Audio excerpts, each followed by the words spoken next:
Today we're looking at the MonsterArts 70th Anniversary Special version, Godzilla vs. Destroya, Godzilla 1995, or Burning Godzilla. Let's take a look at this brand new release and see if it's worth adding into your collections.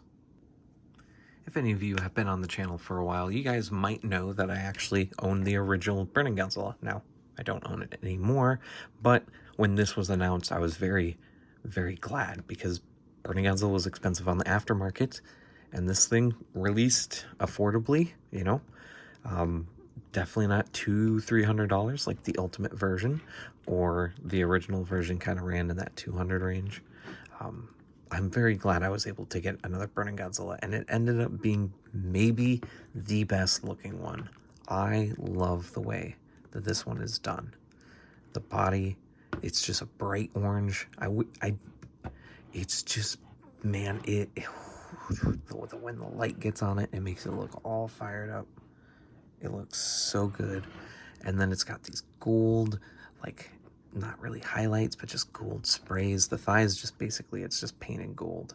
The gold's all the way over, where this one's kind of like a little bit of each. This is all gold all the way to the back for the most part.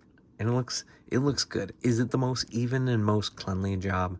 No, but I kind of think that adds to the chaos that Burning Godzilla, you know, is burning. He's hitting, you know, he's hitting the flames and stuff. He's angry. He looks gorgeous. Now, of course, you guys can see from this angle that the eyes on mine actually are just a little weird.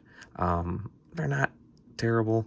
This one's mostly, this is the one that actually kind of hits me the most. He's just looking slightly out the other way. He's a little cross-eyed, but it doesn't bother me. The eyes are small. Once he's in pose, like, he looks amazing there. Looks great there, you know. So I'm not going to be posing my Godzilla and taking photos of him directly like this. At least not me personally. It's just, it doesn't bother me too much. And the teeth, not bad. Not bad. Not bad at all. There's a little bit of bleed on these fangs up here in the front, but the rest of them, all the small ones, look really good, so I'm okay with it. Beautiful, beautiful, beautiful sculpt. Translucent dorsal plates. Now, I wasn't going to forget to show you guys the translucency really quick. Ooh, and then when these are hit with light, these are bright orange like the rest of the body. So cool. And let's see if we can show off that translucent body. You can kind of see it there, yeah. It's kind of hard for the main body. Oops, sorry, didn't mean to bump the camera. It's hard for the main body to get it, but it is fully translucent. It's just the body's thick and has all the articulation engineering. Speaking of articulation and engineering, this figure's pretty damn articulated. I'm not gonna lie. It's nice. It's definitely dated. Obviously, this was in the first, 15-20 releases, I think, this mold, this sculpt.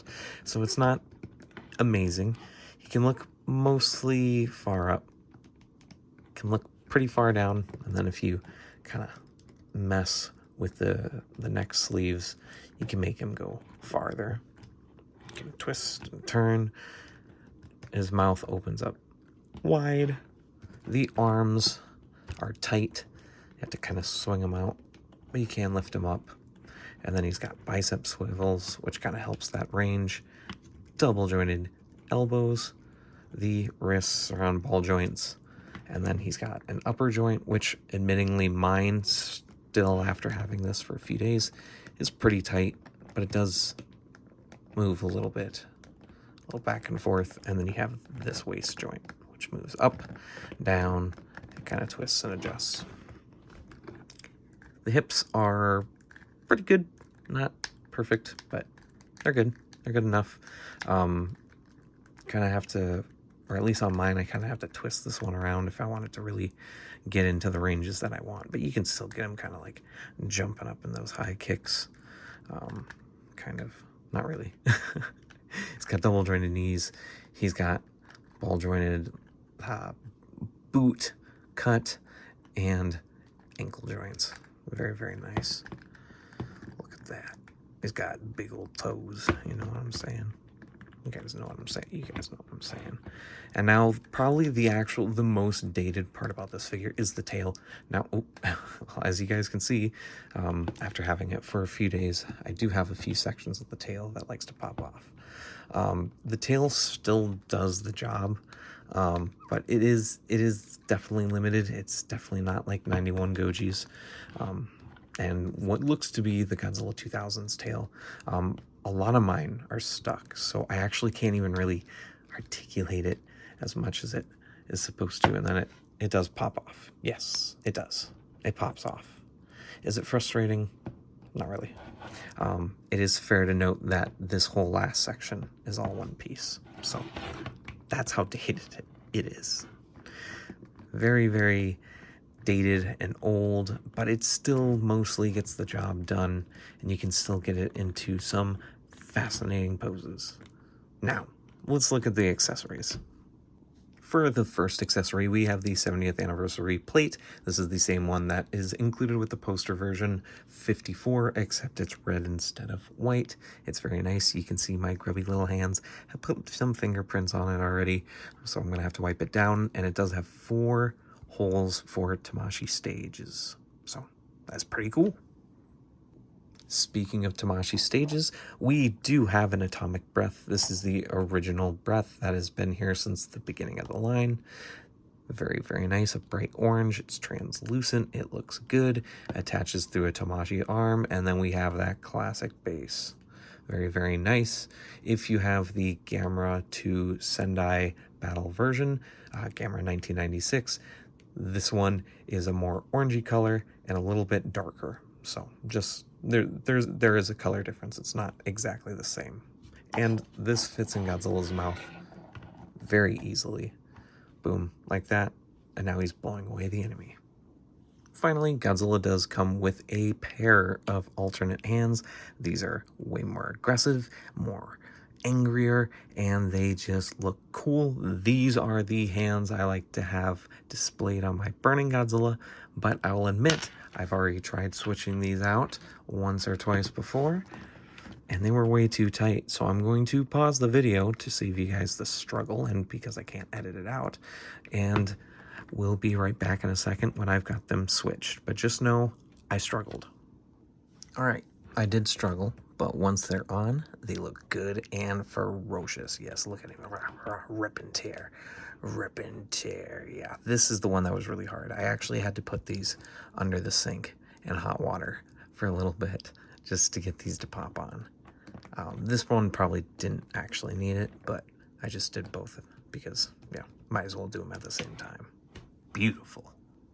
Starting off the size comparisons, we start with 2 Heisei Godzilla characters. We have the Godzilla 1991 and the Space Godzilla Fukuoka Decisive Battle version. Here it is next to the new Empire SHMA Shimo and the new Empire Godzilla Evolved. Here it is next to the SHMA fourth Night Combat version Shin Godzilla and the SHMA Godzilla -1. Finally, here's our SHMA Burning Godzilla with 2 SH Figuarts Ultraman figures with the Showa Red King and the New Generation Stars Ultraman Geed Primitive. Really quick, I wanted to look at this box art because if you remember the 70th anniversary Godzilla 1954 poster version, I loved that box, and spoiler alert, I love this one as well. Very, very nice done. It just looks really good. So, Tamashii, killing it with their box arts. I think these 70th anniversary versions have super cool boxes, and I cannot wait for what is safe to assume a possible 10th anniversary Shin Godzilla celebration. 70th anniversary special version Shin Godzilla. Here's hoping. Overall, I'm a very happy camper with this Burning Godzilla re-release. Yes, I know, another re-release, but when some of these figures are $200, $300 on the aftermarket, these are very welcome. And for a collector like me that has to kind of restart his MonsterArts collection, having a Burning Godzilla, and the best looking Burning Godzilla in my opinion, and a lot of other people's opinions, in the collection really, really helps. I welcome this anniversary version. I think it looks beautiful. The gold looks great, even though the paint is admittingly a little sloppy. The eyes can be a little messed up. They still are struggling with that issue, and there are a ton of tight joints, let alone kind of scary to pop the wrists on and off, especially popping these ones off and popping those ones on. So there are definitely a few little problems, and there's probably more that some of you might have to nitpick, and that's absolutely a-okay. I'm very pleased with this though, and I do recommend this to any Burning Godzilla fans or MonsterArts fans. It's just that damn good. It is on fire. So this is Kaiju Addict, your host, signing out. Thank you guys for watching the video. Hopefully you guys enjoyed, and I'll see you in the next one. Take care, guys.